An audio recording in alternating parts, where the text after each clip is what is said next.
1970 में लेंडी बाग में बाबा ने दत्तात्रेय भगवान की बहुत सुंदर से एक मूर्ति को स्थापित किया, जो आज भी वहाँ विराजमान है। और क्योंकि दत्तात्रेय भगवान ने 24 अवतारों को अपना गुरु बनाया, 24 वायु, जल, पानी, कीड़े मकोड़ों की कीड़ी से भी उन्होंने शिक्षा ली थी, है ना। तो ये सब उन्होंने अपने गुरु बनाए थे। उसी प्रकार बाबा ने भी अपने लेंडी बाग में पौधे, पानी, कुएं, जल से उस प्रतिक्रिया को पूरा किया कि दत्तात्रेय भगवान जैसे करते थे वैसी स्थिति उन्होंने वहाँ पर प्रकाशित की। पौधों के रूप में, पानी के रूप में, वायु के रूप में, कुएं के रूप में, हर एक की स्थिति को उत्पन्न करके उन्होंने दत्तात्रेय भगवान जैसा एक विचित्र रूप धारण दिखाया कि इन सब में भी मैं हूँ, ऐसा बाबा ने दिखाया।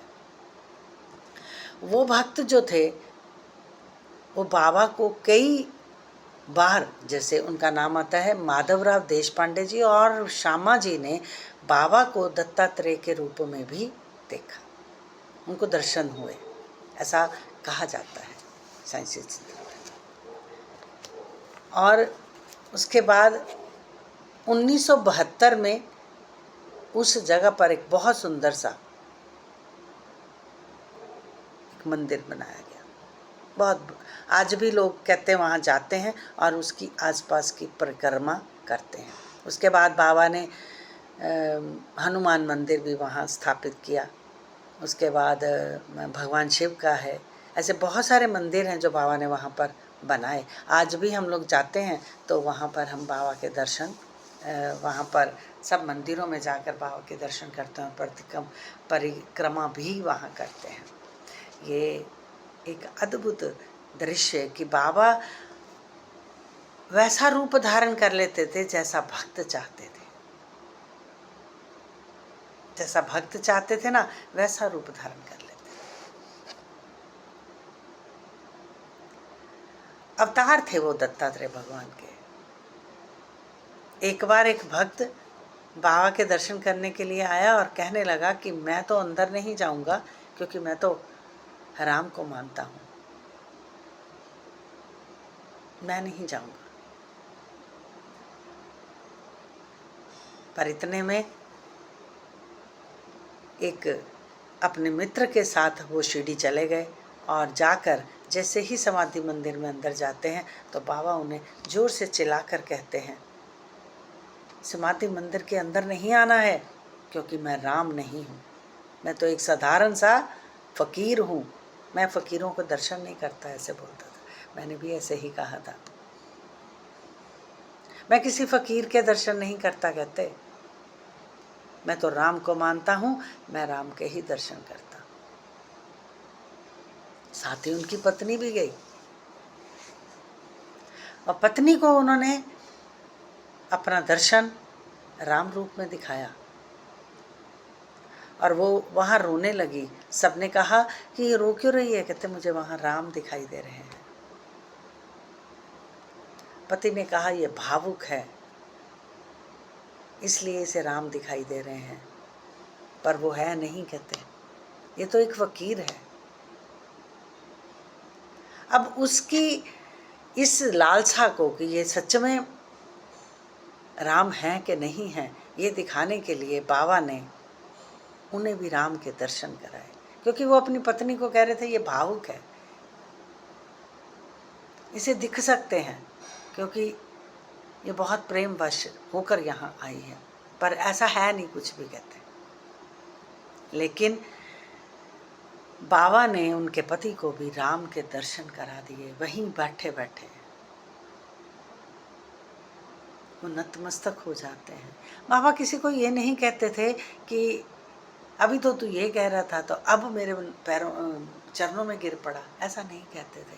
वो जानते थे कि ये बहुत भोले भाले व्यक्ति हैं। आजकल नमस्कार है चमत्कार को, और जैसे ही वो चमत्कार देखते थे नतमस्तक हो जाते थे। ऐसे कई भक्त आए जिन्होंने बाबा को परखा। एक बार एक भक्त आया, उन्होंने कहा कि ये जो प्याज सूखी रोटी प्याज के साथ खा रहा है, ये हमारा क्या कल्याण करेगा? तो बाबा ने कहा, जो सूखी रोटी के साथ प्याज खाने में समर्थ है वही तुम्हारा कल्याण करेगा। हर भक्त, मैं भी जब बाबा के पास पहली बार गई थी ना, तो मैंने कहा ये 3 फुट का व्यक्ति मेरी क्या समस्या का हल कर पाएगा? ये नामुमकिन है। तो मैं तो दूसरे कमरे में बैठी थी, पर उन्होंने मेरी इस आवाज़ को जो मेरे हृदय में चल रही थी सुन लिया। और जब वो आते हैं तो उन्होंने मेरे से बात नहीं की। क्या होता है ना, वो अपना रूप दिखाना चाहते हैं किसी एक को, वो किसी एक के लिए बने होता है। जो संत होता है ना, किसी एक के लिए बना होता है या 2 के लिए, क्योंकि जैसा भाव आपका होता है, जैसा आप प्रेम करते हो, वैसा ही संत की कृपा आप पर आने लगती है। मैं भी ऐसे ही कहा। तो उन्होंने मेरे से बात ना करके मेरे बाकी सब लोगों से बातें की और मुझे कहते हैं एक कागज़ लेना और पेन देना। कागज़ और पेन लेकर उन्होंने मेरे घर का नक्शा और मेरी शॉप का नक्शा बना दिया।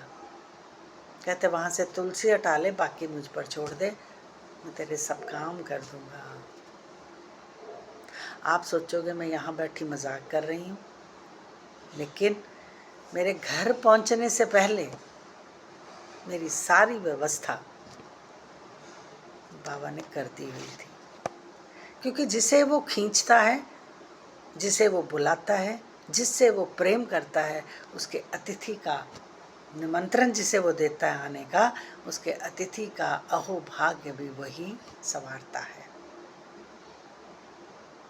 उसका सत्कार भी वही करता है। और मेरे यहाँ घर पहुँचने से पहले बाबा ने सब रचनाओं की व्यवस्था कर दी, जिससे मुझे ये कहने पे मजबूर कर दिया कि तू ही साईं है। वो अपना रूप हर एक को नहीं दिखाते, पर जिसे दिखाते हैं उसे फिर वो अपना बनाते हैं, छोड़ते नहीं हैं। आप छोड़कर चले जाओ, वो नहीं छोड़ते। भक्त के बस में होता है भगवान, पर उसमें शर्त इतनी होती है कि वो कितना प्यार करता है अपने इष्ट से, अपने गुरु से, उसका कितना भरोसा है, उसका कितना विश्वास है। विश्वास जब करते हो तभी उस तरह की कृपा को पा पाते हो जैसे श्यामा जी ने पाई, जैसे क्या नाम था उनका, जैसे माधवराव देश पांडे जी ने बाबा को दत्तात्रेय रूप में देखा, क्योंकि भाव था उनका, तो उनको देखा। उनका भाव था, उनका नाम मेरे पास नहीं है इस समय, नहीं तो मैं बताऊंगी, कल बताऊंगी आपको उनका नाम क्या है। जो राम का दर्शन करना चाहते थे, नहीं कर पाए,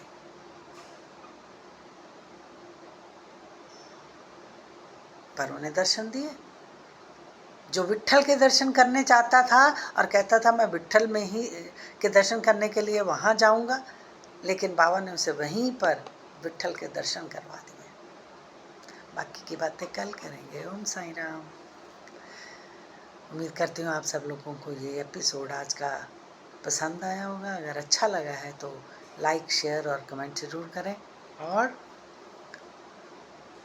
कौन सी चीज़ आपको छुई है आपके हृदय को, जिससे आपका जीवन बदल सकता है या बदल गया है, मुझे कमेंट्स में ज़रूर बताएं। ओम साईं राम। आपके हृदय में बसे हुए साईं को मेरा नमन है, अभिवादन है, आलिंगन है और प्रणाम है। खुश रहें।